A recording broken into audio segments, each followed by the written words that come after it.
Over the past 2 decades, countries like Russia, China, and the United States have been intensifying their involvement on the African continent. But what's at stake here? We really are missing an opportunity to offer viable alternatives to what Russia is giving them. How do these global giants impact regional conflicts, resource distribution, and international alliances? With China's ever-growing global reach and Russia's actions in Ukraine, the dynamics in Africa are more complex than ever. African countries are realizing that no one single power will address their needs in a very substantive way. This is Global Insights by Network 2020, and today we explore how African nations perceive the influence of these major powers. What's the sentiment on the ground? And what about the United States? How is it positioning itself amidst this surge of interest in Africa?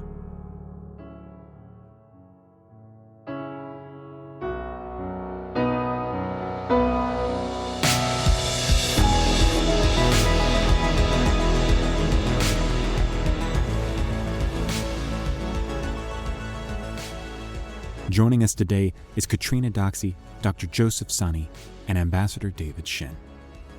Catrina Doxsee is an Associate Director and Associate Fellow with the Transnational Threats Project at the Center for Strategic and International Studies.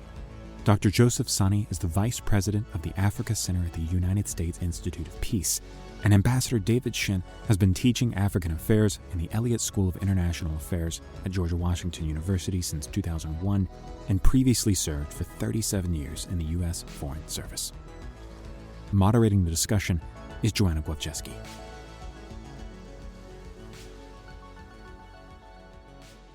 So let me begin first by setting the stage somewhat. And so I will ask Ambassador Shinn, what are the general interests of China and the United States in Africa, and are there historic ties with the continent? Thank you, Joanna. Let me start with China. And when you talk about interests, I'm going to tell you what I think these are what China wants from Africa, not what it can do for Africa. Those are two very different things. So I'm talking about hard interests. I would suggest that China has 5 in Africa. The first one is access to raw materials, particularly oil and critical minerals. The second interest is to increase Chinese exports to Africa, as that results in foreign exchange income for China. The third is to gain the political support of as many African countries as possible, particularly in international organizations where they have a vote. And related to that is to eliminate the recognition of Taiwan by any country in Africa. Today, only Eswatini recognizes Taiwan. The fourth is to minimize the impact on Chinese personnel and interests in Africa of any negative developments, things like piracy, terrorism, international crime, attacks on Chinese nationals. These have become more prominent in recent years, and China is very concerned about them.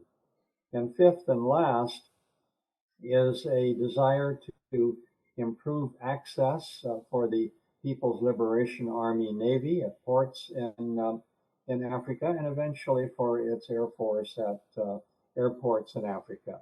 Now, if you look at U.S. interests, interestingly, I would have essentially the same list. The only difference being a question of priority. In the case of the United States, there might be a greater priority on the security relationship and trying to extend U.S. security relations with Africa. But otherwise, the interests are essentially the same. And as for historic ties between China and Africa, China has a relatively long history of ties with Africa, going back to trade ties at the beginning of the Christian era. You then had the famous Zheng He voyages to the northeastern coast of Africa in the 1400s. And by the 1700s, you had Chinese laborers and entrepreneurs coming to Africa. So the governmental relationship has not been very strong, but the people-to-people relationship has been quite strong. The U.S., of course, has had more recent ties with Africa because it's a newer country. But some 16,000 African Americans went back to Liberia in the 19th century. 1786, you had a peace treaty between Morocco and the United States. You also have longstanding trade ties with Zanzibar going back to the 1800s, and you had the establishment of relations with Ethiopia in 1903. So there are some early American-African ties also. Okay, thank you so much. So then if I could follow up with you, Catrina, the same question, but of course, what are Russia's interests? Are they similar to what China and the US have? And what are the historic ties with Russia or the Soviet Union prior to that?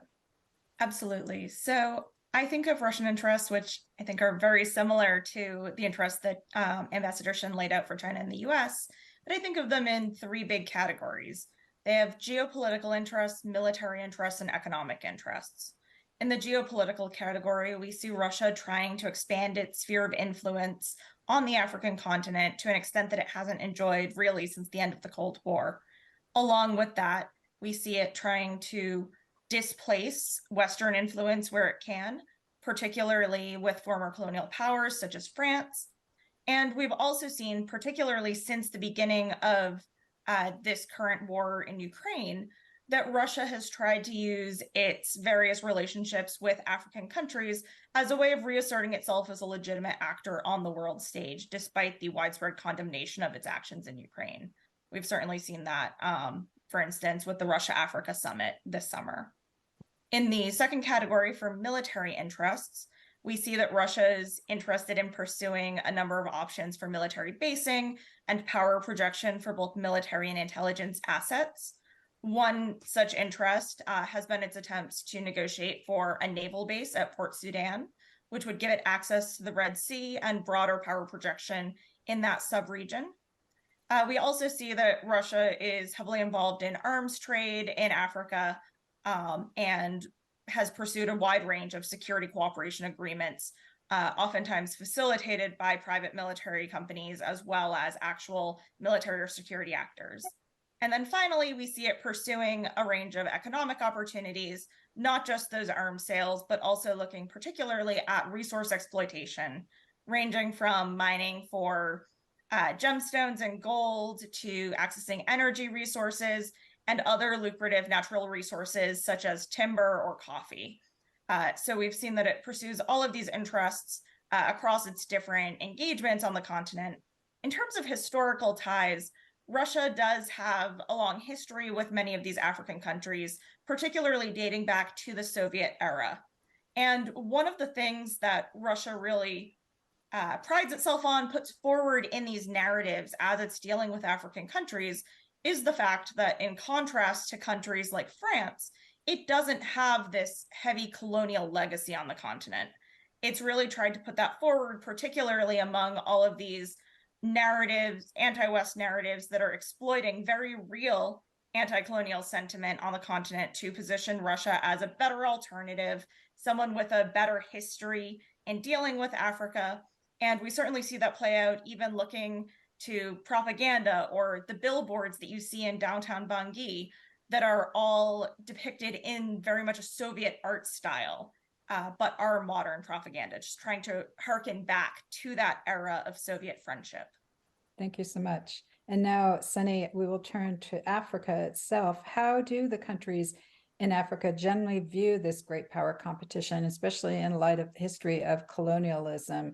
And is there agreement among the countries on which great power is best serving their needs? Or is there a range of views regarding the great powers? And how would you explain that difference?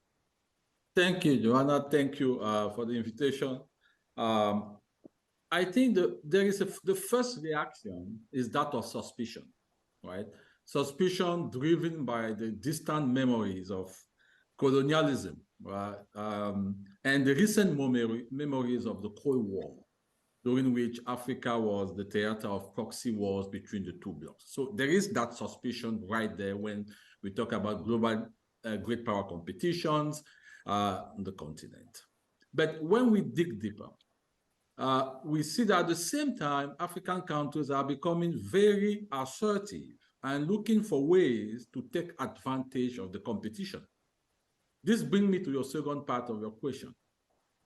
African countries are realizing that no one single power will address their needs in a very substantive way. So as we talk about great power competition, African countries are looking at the strategic diversification, right? They are trying to diversify their partnerships and will hate to be boxed or to be pigeonholed into choosing partners.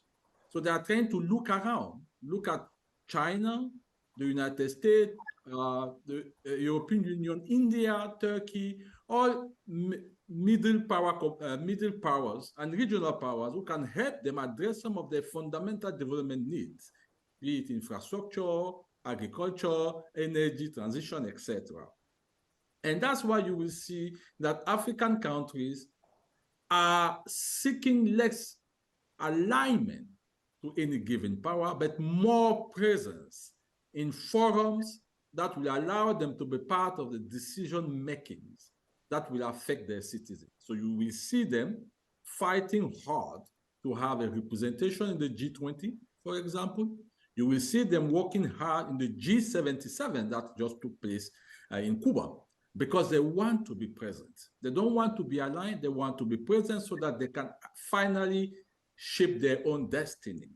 So they are looking more for participation in those decision-making forums, but also they are looking for relationships and partnerships that will allow them to address their fundamental development needs. Thank you. So that's a big adjustment for the great powers from in the past, right? Having to now see partners in a different way. So then, Catrina, if I can follow with you, what specific policies does Russia use to increase its influence or to decrease the influence of its competitors? And how successful has Russia been in achieving these objectives? So one of the biggest tools that Russia has used in trying to spread its influence and displace the influence of its competitors has been the presence of private military companies such as the Wagner Group. So setting aside for a moment all of the current complications with Wagner, we've seen that Wagner and its various predecessor organizations have been involved in a wide range of African countries. Wagner in particular, which has really revolutionized this model of using private military contractors as a concentrated tool of irregular warfare, of gray zone activity to spread Russian political interests. It began to really expand its involvement on the continent around 2017. We've seen that it has struck deals with a number of countries, most notably among them the Central African Republic, Sudan, Mali, where it's coming in and providing various security and intelligence services. In exchange, it's able to secure various political, military, and economic interests for Russia. So some of that is that access to natural resources, which has become increasingly important to Russia as it tries to negate the effect of sanctions from the West.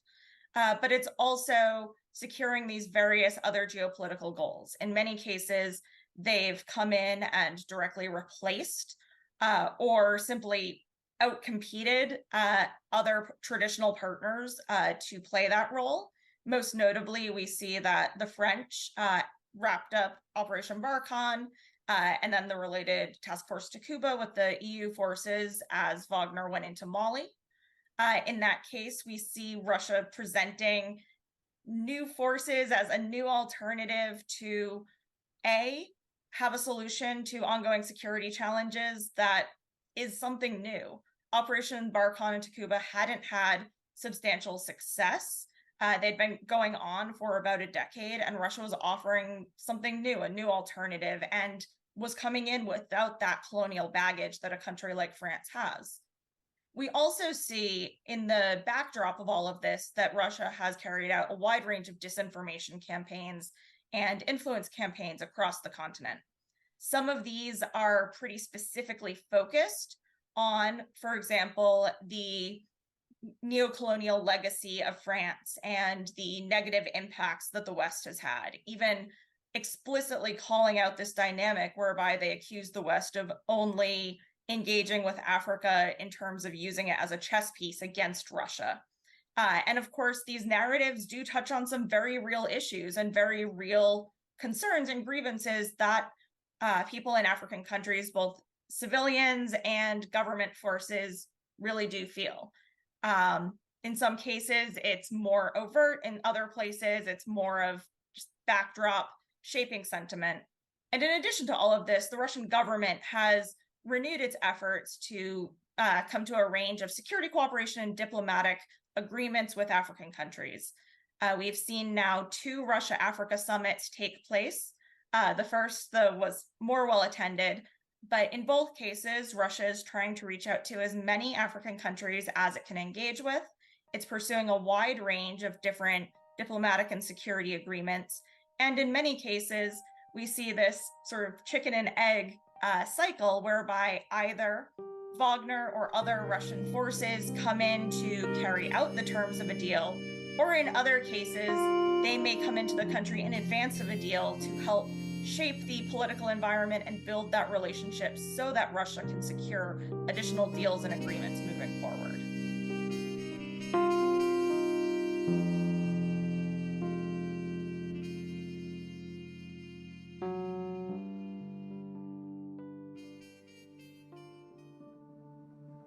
At Global Insights, we're committed to providing you with thought-provoking content and insights that matter. We're a nonprofit organization, and our mission is made possible through the support of listeners like you. If you've been enjoying the discussions and perspectives we bring to you, we kindly invite you to be a part of our mission. Visit network2020.org for more information. From all of us, thank you.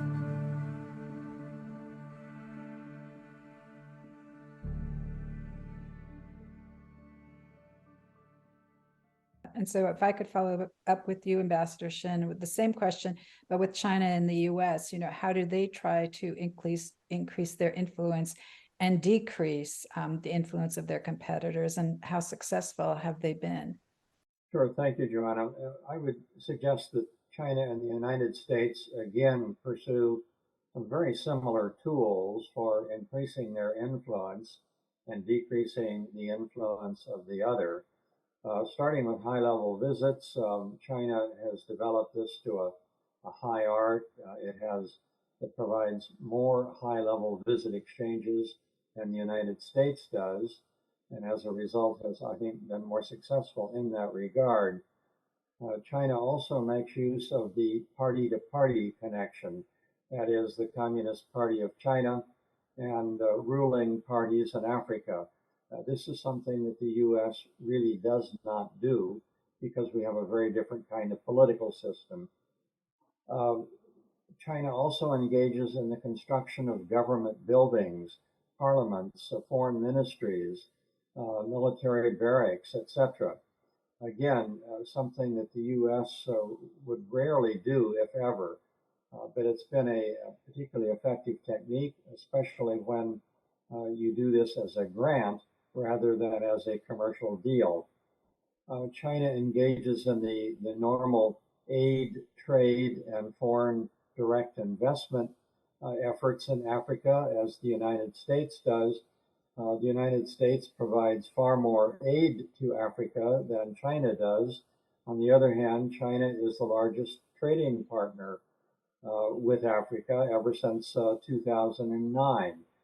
Foreign direct investment is about equal between the United States and China in Africa. Military cooperation is another area where both countries are active. Arguably, the United States has been more active, particularly on the training side, than has China. In the propaganda field, both countries do their own version of propaganda, but I would argue that China has been more engaged at the government level in trying to persuade Africans to their point of view through television, radio, and the print media. You have the Forum on China-Africa Cooperation in between Africa and China. This has been a relatively effective mechanism dating back to 2000. The United States has only had 2 China-Africa summits. Then you have both countries participating in not only international organizations with Africans, but also African regional organizations like the African Union and the sub-regional African organizations. And both countries have been relatively effective in that regard. Both countries do intelligence sharing, also cooperation in the fields of space and nuclear energy, and both have been successful in their own way. So it's been sort of a mixed situation. China, perhaps in recent years, has been somewhat more successful in convincing Africans to its point of view than has the United States, but the United States has a lot going for it also. And then if I could turn to you, Sany, can you discuss how France, a historically major player in Africa, has seen its sphere of influence wane dramatically, especially in recent years, most recently with the coup in Niger? What do you think are the reasons for that? I think France's declining influence in Africa can be attributed to 3 main factors. One, the legacy and the perception of neocolonialism, with all the grievances that it has created, the great power rivalry, and military engagements, and the failed military engagement relatively. So those 3 factors. So for example, in the neo-colonial aspect, unlike other former colonial powers, France has kept strong ties with the political and economic elite of its former colonies. And for decades after independence, successive French administrations have propped up despots and kleptocrats to maintain a neo-colonial state that benefited France and less the population. So that has created some grievances and eroded the trust that citizens may have on the state. And that led leading to these state failures, etc., in former French colonies, because there is that erosion of trust due to the kleptocracy, corruption, etc. I have to mention that we have seen some changes, at least in the rhetoric, starting with President Sarkozy, for example, followed by President Hollande, and then Macron. But that rhetoric has not been matched by the deeds, or at least at the same pace. There is too much, we have seen too much rhetoric from those former presidents and President Macron, but nothing tangible has changed on the ground. At least that's the perception. Number 2, the military engagements. We saw France was quite engaged in the Sahel and literally really saved the state of Mali 2017, I believe. But unfortunately, the longer a military intervention lasts, the more difficult it becomes, and then it changes perception. We have our own problem. We had our own problem in Afghanistan, etc., in Iraq. And so that's what happened in the Sahel. The French went in. They should have come out, but they stayed. And when you stay, you create all host of problems. And number 3, of course, great power competitions. Ambassador Shinn and Catrina just mentioned how other powers are also playing to undermine the French influence. And not only Russia or China, but you also have middle power, Turkey, Iran, etc., who are playing to undercut France economically, financially, and from a geopolitical perspective. So you have those 3 drivers pushing France out in Africa today. Thank you. So do you think it is possible that in the future somehow those ties with France could be renewed if policies did change? I mean, that there is still some type of sentiment that would work in France's favor if it became more of seen as a partnership? Oh, sure, of course, of course. I think it's up to France to really change the tune. It's up to France to have a paradigm shift. I always joke that, yes, African countries went to decolonization, but France did not decolonize itself in its attitude, in its politics. And I think France has a tremendous, tremendous asset, people-to-people diplomacy, cultural diplomacy. I mean, I speak French, and most Africans elite, or even those young people who are on the streets, speaks in French. And so there are so many ties between the French and Africans, and also even between France as a country and African countries.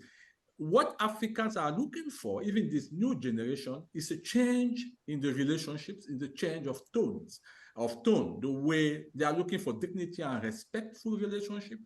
I think France has a lot that France can bring, and then France can change that dynamic. I mean, there is a lot France can do to change the dynamic. It's not lost forever, definitely not.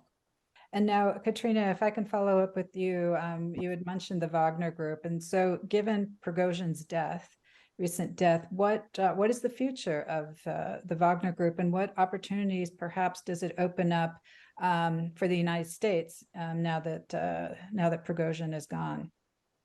So that is, of course, the question on everyone's minds. And of course, we don't have a clear answer yet on what Wagner or Russia's engagement in Africa is going to look like going forward.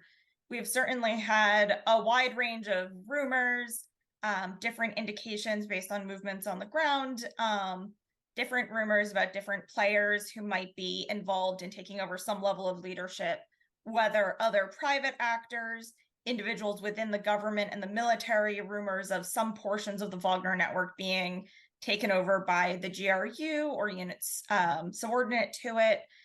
A lot of that is still in question. We do know that initial reports that Wagner was drawing down in many of these countries were either exaggerated or erroneous, many of them pointing to what were just routine troop movements, many of which had actually been planned well in advance. But basically, what we're looking at going forward is that regardless of what happens to the Wagner Group, this specific network of different companies linked to things like resource extraction and influence operations, as well as that core military or paramilitary arm, regardless of what happens to them, what branding they receive, I expect that we'll see Russia continue to use something like this PMC model that Wagner has really refined going forward. By using a private military company, of course, private is a bit of a misnomer because they're very closely linked to the Russian government and its goals. But by using a private military company, Russia is able to achieve its various geopolitical goals on the African continent at a relatively low cost, both in terms of money and resources, as well as the level of accountability that the Russian government faces, both on the international stage and at home, accountability to its own people, including the families of those serving in Wagner units. So I expect that we'll continue to see some type of private actor operating in this gray zone space, continuing to push forward Russia's influence. We have seen that representatives of the Ministry of Defense and Russian government have done this sort of relation management tour, going to many of these countries where Wagner has been active, trying to reassure partners. That has been sort of a continued theme ever since the mutiny in June, prior to Prigozhin's death, of trying to reassure African partners as much as possible that operations and business would continue as usual. How much that's a matter of managing perception and managing those relationships versus actually true certainly remains to be seen. And I think that points to one of the major places where the US and other Western allies really have an opportunity to exploit this situation. Now, that exploitation and those opportunities kind of come in two different flavors. The first is action specifically against the Wagner network or whatever other entities may take over, whether that's new entities taking over some of these operations, but using that same operational infrastructure, new leadership coming in, whether as one entity or fragmenting out. There are certainly ways that we can look to degrade the Wagner network. And that includes looking at some of the differences between what Russia says is able to continue as usual on the ground versus what's actually happening. But the other big piece of it isn't just about targeting Wagner, it's also about managing our relationships with African countries. One of the biggest missed opportunities, I think, for the US has been the real absence of a coordinated and sustainable partnership model on the African continent. Many of these countries that have turned to partners like Russia and partners like Wagner are facing very real security challenges. They're countries with weak governance, countries that have undergone a series of leadership changes in recent years, which certainly gets into issues around autocratic governments, particularly with those that have had military juntas take over via coups. But these are countries that need assistance. And we really are missing an opportunity to offer viable alternatives to what Russia is giving them. We've seen time and time again as groups like Wagner engage with these countries that essentially, yes, they're a low-cost option, but these countries also get what they pay for. Wagner has suffered a number of failures operationally. It often actually leads to the deterioration of the security situation, as we've seen already in their time in Mali, with the increase in violence in Mali and in the surrounding countries. And they also carry out a wide range of human rights abuses, as well as plundering resources from some of the poorest countries in the world. Certainly, there are kind of more nuances around the human rights issue, particularly with some of the more autocratic governments that appreciate not being held to account on those issues. But there are a lot of ways in which the US or other Western powers could offer a better deal to these countries than what Russia is offering. And to some extent, the criticism that Russia puts forward in its propaganda that the US only prioritizes strategic interests in Africa in terms of seeing Africans as an intermediary to have these proxy conflicts with Russia and China. We've seen that play out in the fact that for years, the US has lacked a comprehensive strategy for its action toward Africa. We don't see real sustained action and sustained policy across administrations. And I think that this is a big opportunity as these countries look to this period of change as, a period of doubting whether they can continue to rely on Russia.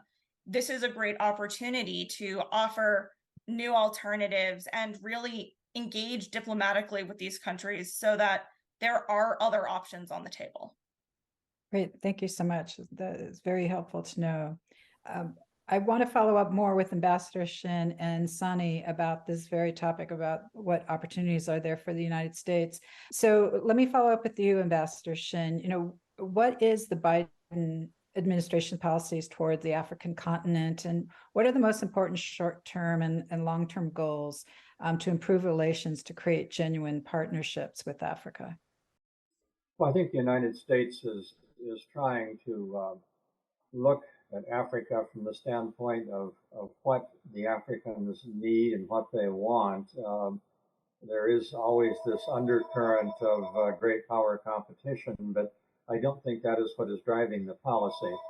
The United States does have one handicap, and that is that we do have what I would call political conditionality in our relationships with all countries. We do encourage democratization. We do encourage the avoidance of human rights abuses. China and Russia don't do that, so they come with a certain advantage on their interaction with the African countries, because they don't have that sort of negative overhang in their dialogue with the Africans. As far as what the United States might do, or what the Biden administration might do somewhat differently in the months and the years ahead, is in the first instance, we need to institutionalize the summit, the White House summit, between or with the African leaders. We've only had 2 of these under the Obama and the Biden administrations. This needs to be a regular event in the U.S. foreign policy. We also need to have more high-level, truly high-level contact between United States and African leaders. China has been better at this than the U.S. has. We need to do a better job on this. And generally speaking, we just need to become a better listener when it comes to interacting with African governments and African leaders. Sometimes we're pretty good at preaching, not quite so good at listening. And those would be my recommendations. Right, thank you. And now, Sany, what do you think the Biden administration is doing well? Where could there be improvement? What suggestions you might have? Yes, thank you. And then I will just piggyback on what Ambassador Shinn said. I think institutionalizing the summit was a good thing. It signaled a change in the tone. Ambassador Shinn mentioned finger wagging or lecturing, but in the summit, there was some sense of humility and listening that we saw. And so therefore, institutionalizing the summit to create a space where Africans and the United States can discuss serious issues as partners, right? That's important. And I think short term, please, they should implement the commitment made during the summit. Great ideas came out of the summit. Promises were made, commitments were taken. And so I think in the short term, it will be important to follow through those commitments in terms of economic investments, financing, etc. I think also it is important for the United States to think of flipping what I call flipping the script from aid to trade and investment.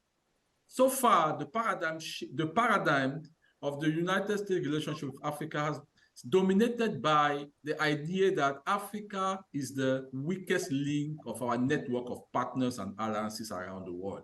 So therefore, as the weakest link, we have to help them. That's not how China or Russia see Africa. They see Africa as an opportunity. We see Africa as the weakest link, as a glass half full, half empty, I would say. So flipping the script to actually see Africa for what it is, meaning a continent and 54 countries full of opportunities with challenges, and seeing Africa the way it is and making the necessary investment to elevate or to address the demands of those countries, at the same time, also to take advantage of the opportunities the continent offers. I think the other thing that I will suggest the administration to do is really to strengthen the people-to-people diplomacy. I've traveled throughout Africa. Even from the elite to the youth, no one, if we ask them to pick where they will send their children to study, they will not send them to Vladivostok or to Moscow. They will send them, if they have the opportunity, to the United States. They will rather send their kids to the United States. They will not send them to Beijing, frankly. So we have that attraction. And so leveraging the people-to-people diplomacy, we have a strong diaspora that can really relate with the continent, strengthening, opening opportunities for the diaspora. For those kind of exchanges, we have the Fulbright scholarship, all those things that strengthen the linkages between citizens will help us go a little bit further than where we are today. Thank you. In the couple minutes we have remaining, I just want to ask quickly, where do you see Africa the next 20 years of this competition, and which great power do you think will likely have the greatest influence? Or are we going to see basically a continuation of what we are currently seeing? So if I could start with you, Ambassador Shinn. I think you're going to see something of a continuation of the situation as far as China and the United States are concerned. But a lot is going to depend upon domestic developments in China and in the United States. That ultimately determines what the position and policies are towards Africa. And of course, we don't know in either case what things are going to look like in either Beijing or Washington. They could change dramatically for the better or the worse. And if they do, it's going to have an impact upon relations with Africa. I don't see Russia as significantly increasing its position in Africa. Russia is actually relatively minor player when it comes to trade, aid, and foreign direct investment in Africa today. I don't see that significantly improving over the next 20 years. Thank you. Catrina? Yes, to echo that point, I mean, I think that we'll likely see Russia continue to play this sort of opportunistic spoiler role, but already we have not seen Russia have the same kind of long-term comprehensive strategy toward Africa that a country like China has. Russia's approach has been much more opportunistic, and I expect to see that continue. In terms of the overall landscape, particularly looking to the involvement of the US versus these other adversarial powers, I think just to call back to something that Sany said earlier in this conversation, I think it really does come down to how much and how quickly the US and its allies recognize the great opportunity that we have in Africa. There is enormous untapped potential, particularly as you look to the large youth population in Africa. And I think that particularly in sort of the business sphere, and then as a result, kind of the space for diplomatic partnership, ongoing diplomatic and security agreements, I think a lot of that kind of level of influence is going to be determined by how well the US can actually recognize the very clear strategic and diplomatic business interests in Africa and investing in Africa, that it's not just a matter of coming in with humanitarian aid, but there really is incredibly rich opportunity for partnership on the African continent. Right. Thank you so much. And Sany? Yeah, quickly, what will happen? African countries that are well governed, effectively governed, whether it is under a dictatorship or a democracy that I wish, a dictatorship, those will be the countries that will take advantage of this great power competition, regardless. They have to be well governed. They have to be effectively governed for the good of the of their citizens. That will make a difference between the well-governed states and the badly governed states. That's the future. Thank you. Great. Thank you so much. I want to thank our panelists for a very informative and thoughtful discussion. Courtney? Great. And just to conclude, I know we're just over the top of the hour. I just want to say thank you, Sany, thank you, Catrina, thank you, Ambassador Shinn, and thank you, Joanna. I thought this was a fantastic conversation. We can't thank you enough for being a part of this episode of Global Insights. To dive deeper into the world of insightful analysis and to learn more about how you can join our community, visit us at network2020.org.